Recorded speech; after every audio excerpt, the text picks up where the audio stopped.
মিডিয়াৰ জৰিয়তে আমি দেখা পাইছোঁ যে আমাৰ কালধাৰ VCDC চেয়াৰমেন ইলিয়াছ আলী আহমেদৰ এগেইনষ্টত কিছুমান অপ্ৰিয় কথা বা কিছুমান কথা লৈ মানে প্ৰেছ মিট দিয়া হৈছিল।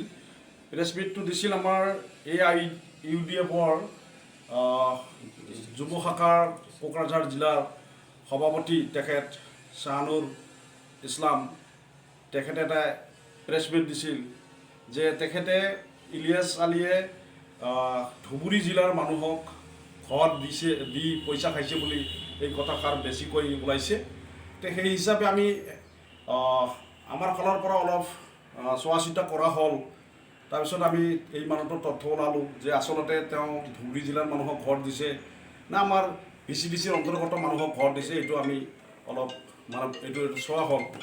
যিয়ে নহওক আজি আমি ইয়াত এটা বস্তু আপোনালোকৰ জৰিয়তে ক'ব বিচাৰিছোঁ যে এই প্ৰেছ মিটৰ মাধ্যমত আমি এটা কথা শুনিবলৈ পাইছোঁ। তেখেতে কৈছে যে আমি আমাৰ দলৰ সভাপতি তথা বিধায়ক লৰেন্স ইছলাৰী ছাৰক তেখেতসকলে কৈছে আমি এটা কমপ্লেইন দিছোঁ যে তথাপি কোনো ধৰণৰ ৰিয়েকশ্যন নাই বুলি এই কথাটো কৈছে।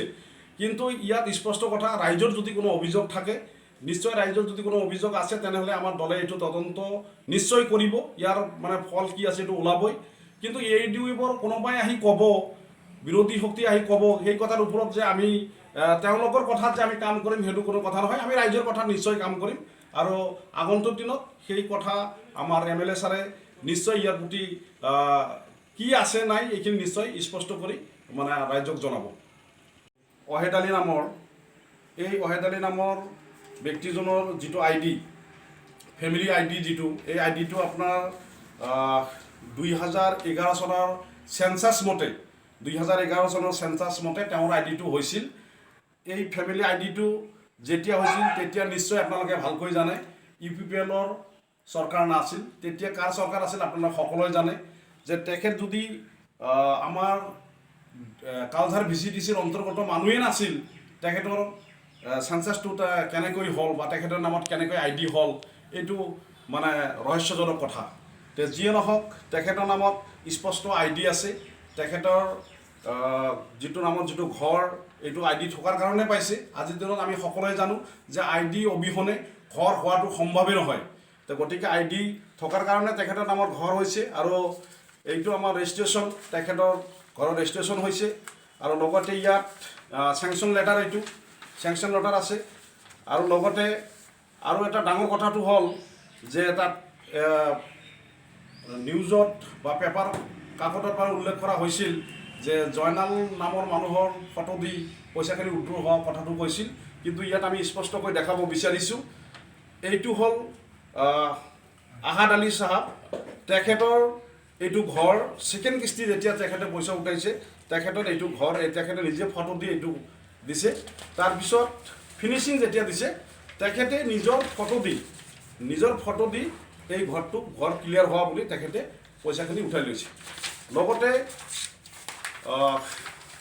ইয়াত মানে যে ইয়াৰ যে ফেমিলি যিটো ID আছে ফেমিলিত থকা মানুহখিনি তেওঁৰ ল'ৰা ইমৰান আলী ফেমিলি ID যিকোনো এটা একাউণ্ট থাকিলে হয় সেই হিচাপত ইমৰান আলীৰ যিটো একাউণ্ট তেওঁৰ একাউণ্টত ইয়াত স্পষ্টকৈ দিয়া আছে তিনিটা একাউণ্টত তিনিবাৰ এটা একাউণ্টত 3 টাইম যে পইচা উইথড্ৰ কৰিছে তাৰ ইয়াত স্পষ্ট প্ৰমাণ আছে। গতিকে ইয়াত আমাৰ ক'ব লগা কথাখিনি যিহেতু বিৰোধী দল ইয়াত আছে UDF হ'ল আমাৰ বিৰোধী দল আৰু বিৰোধী দলে এনেধৰণৰ কথাবোৰ কোৱাটো ৰাইজৰ মাজত স্বাভাৱিক কথা। তেওঁলোকৰ নিজৰ দলৰ অস্তিত্ব ৰক্ষা কৰাৰ কাৰণে সেনেধৰণৰ কথাটো ক'বই। তাৰ উপৰিও আমি নিশ্চয় এইখিনি তদন্ত কৰি পাইছোঁ আৰু আমি তদন্ত কৰিম।